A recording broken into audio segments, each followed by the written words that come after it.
के हाई हम धिया। धत्तुरी के धत्तुरी के धत्तुरी के धत। महल में रहे वाली ना धूप सहे वाली, पत्थर पे कैसे रहुआ संगे रहे पिया। धत्तुरी के धत्तुरी के धत्तुरी के धत। हईले के खानदानी हम हुए भोले दानी, हिमांचली राजा के हाई हम धिया।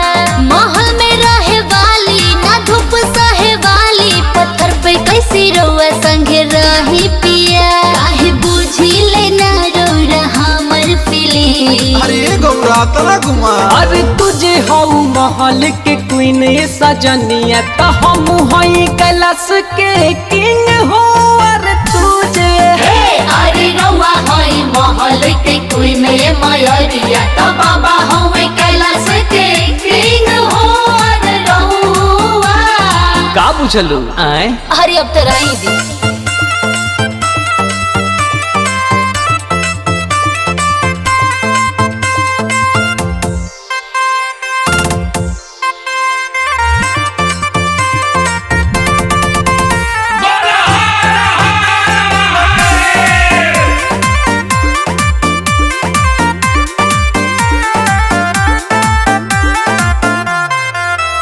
अरे कैसे होई हाँ गुजर हमार जी, जिंदगी कटोल हमर भयल पहाड़ जी। चिंता झूठो रौला करेले बेकार जी, नैहर से ढेर मिले ससुरों में प्यार जी। अरे अब तो रही दी। का भइल हो। अरे मान जा। अरे कोनो न कष्ट होई तोहरा ए गौरा, कुटिया में जैसे पड़ी तोहर पौरा। ना पार्टी कूलर ऐसी परेशानी होई बेसी, लेसी जब गर्मी कहाँ जाएम जी। सुनिए और भंगिया मांगे जब भंगिया, तो कैसे हम पीस के पियाए बजे। रौरा घर में ना बाई गुमिक सी मसी।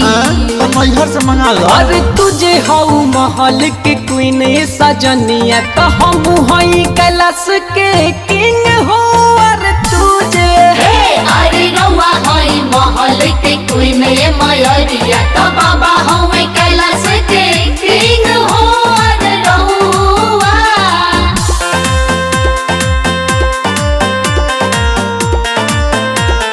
Music by Prince Pawan. Prince पवन।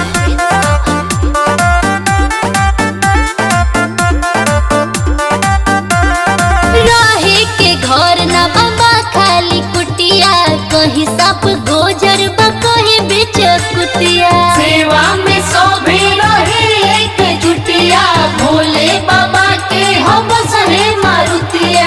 हम न रह बेजा काहे। रोवे रही। अरे ऐसे ना हो। अरे कुटिया के माजा न छोट दिए प्यारी, बसहा के आगे फिल टाटा सफारी। हो देखी प्रिंस पवन बना ले हले भावन, मवन हो के मन ना बहल पाए जे। माने हमर कहल बना दे एगो महल, सब परिवार सुख से रहल जाए जे। ए स्वामी चेहरा मोर हो जाता धूप से डी। तो तिरपाल ओढ़ लो। अरे तुझे हऊ महल के क्वीन सजनिया, तो हम हई कैलाश के किंग हो। अरे तुझे अरे रउआ हई महल के कोई में मयरिया,